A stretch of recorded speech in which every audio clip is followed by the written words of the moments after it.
گالم گلوچ کا ٹرینڈ ڈکی لے آیا، اور آج یہ وقت اس پہ آیا ہوا ہے تو کل یہ وقت ہم پہ بھی آ سکتا ہے۔ کیمرے کے سامنے نا رونا بڑا مشکل ہوتا ہے، لیکن اگر کوئی رو رہا ہے نا تو اس کا مطلب ہے یار وہ بڑی مشکلات سے گزر رہا ہے۔ جی السلام علیکم، کیسے ہیں؟ ٹھیک ہیں، خیریت سے دیکھ رہے ہیں آپ میرا یوٹیوب چینل ریمی خان، اور میں ہوں ابراہیم احمد آپ سے مخاطب، اور میں اس وقت ٹھہرا ہوں صدر میں، راولپنڈی میں۔ تو گاڑی اٹھانے آیا تھا تو میں نے کہا چلو تھوڑی آپ سے بات کر لوں، کیونکہ میں بھی ایک ویڈیو دیکھ رہا تھا۔ معروف یوٹیوبر ہیں ڈکی بھائی، کبھی میں نے اس کے ولاگ نہیں دیکھے، لیکن اچانک سے میرے سامنے آ کے ولاگ میں فارغ بیٹھا ہوا تھا، میں نے کہا چلو تھوڑا سا دیکھ لیتے ہیں۔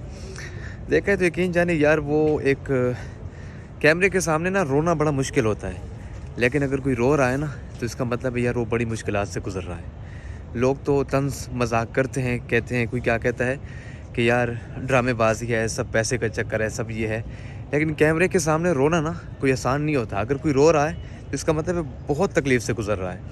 تو اس بیچارے پہ کیا گزر رہی ہے، کسی پہ ہنسنا نہیں چاہیے، مذاق نہیں کرنا چاہیے، کیونکہ آج یہ وقت اس پہ آیا ہوا ہے تو کل یہ وقت ہم پہ بھی آ سکتا ہے۔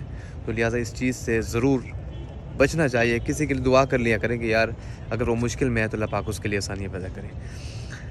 تو باقی جو میں ویڈیو بنا رہا ہوں وہ یہ ہے کہ یار آج وہ ایک عام پاکستانی شہری ہوتے ہوئے اس پہ اتنا ظلم کیا گیا، تشدد کیا گیا، مارا گیا، کس لیے؟ صرف پیسے کے لیے۔ پیسہ سب کچھ نہیں ہوتا، پیسہ تو اس نے ایک رات میں بنا لیا۔ اس نے ولاگ ڈالا ہے تقریباً 7 ملین 8 ملین، تو اس کے ویوز ابھی بھی آ گئے، کافی ارننگ کر لی ہوگی اس نے، اور بھی پیسہ بنا لیا ہوگا، لیکن بات وہ نہیں ہوتی۔ بات یہ ہوتی ہے کہ عزت نفس جو ہے یہ بہت بڑی چیز ہوتی ہے۔ جب سب کے سامنے اس کو مارا گیا، گھسیٹا گیا، تو ایک عزت دار بندہ ہوتا ہے۔ جب وہ آڈینس سے کماتا ہے نا سب کچھ، آڈینس جو ہوتی ہے یہ بڑا مشکل سے کمائی جاتی ہے۔ جب اس نے آڈینس بنائی ہے اپنی، تو آڈینس کے سامنے جب اس کو مارا گیا، گھسیٹا گیا، اس کی فیملی کے سامنے، گھر میں ہر کسی کے سامنے ایک تذلیل کیا گیا، تو ایک بڑی بات ہوتی ہے یہ۔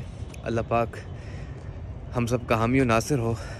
باقی یہ ہے کہ ڈکی بھائی بھی کوئی شریف سا بندہ تو نہیں تھا، پر ڈکی بھائی نے بھی بہت ایسی باتیں کی، ایسے کام کی ہے۔ گالم گلوچ کا ٹرینڈ ڈکی لے آیا، اور باقی بھی بہت کچھ کیا اس نے۔ تو بہرحال وہ ایک اس کا ماضی تھا، وہ ایک اس کا اپنا فعل تھا جو اس نے کیا ہے، لیکن باقی ہے کہ ہم ڈکی کے لیے آواز اٹھا رہے ہیں۔ ڈکی بھائی کے ساتھ جو کیا گیا وہ غلط کیا گیا، اس کے لیے ہم کہہ سکتے ہیں۔ باقی اللہ پاک ہر کسی کے حال پہ رحم کرے، اچھے فیصلے کرے ہر کسی کے لیے۔ تو میں تھا واک اسٹریٹ میں نے کہا چلو آپ کو بھی آج تھوڑا سا، میں نے ولاگ نہیں بنایا کیوں آج میں تھوڑا مصروف تھا، اصل میں کام تھے، مہمان تھے کافی سارے، تو میں آ گیا تھا صبح۔ تو ابھی چلو میں نے کہا باہر نکلا ہوں، وہ دوست نے آنا ہے تو میں ٹھہرا ہوں ادھر ہی، پارکنگ میں ہوں، آتے ہیں تو انشاءاللہ نکلتے ہیں، گاڑی لیتے ہیں نکلتے ہیں۔ تھوڑا جانا تھا ہم نے G11 کی طرف، وہ جائیں گے انشاءاللہ، پھر ویڈیو بنا پاتا ہوں نہیں بنا پاتا ہوں، لیکن وہ نہیں پتہ، لیکن تھوڑا سا میں نے کہا ڈکی کے لیے بھی بات کر لوں، ٹھیک ہے؟ تو باقی اپنا خیال رکھیں۔ آج کی ویڈیو میری نہیں آئی تھی، میں نے کہا ویڈیو بھی آپ کو ڈال دیتا ہوں یوٹیوب پر، اور باقی گپ شپ لگی رہے گی انشاءاللہ، مزید باتیں ہوں گی، گپ شپ ہوگی، ولاگز بھی ہوں گے، پوڈ کاسٹ بھی ہوں گے اچھے سارے، میرے چینل پہ آئیں گے انشاءاللہ، ولاگز بھی آئیں گے، سب کچھ آئے گا۔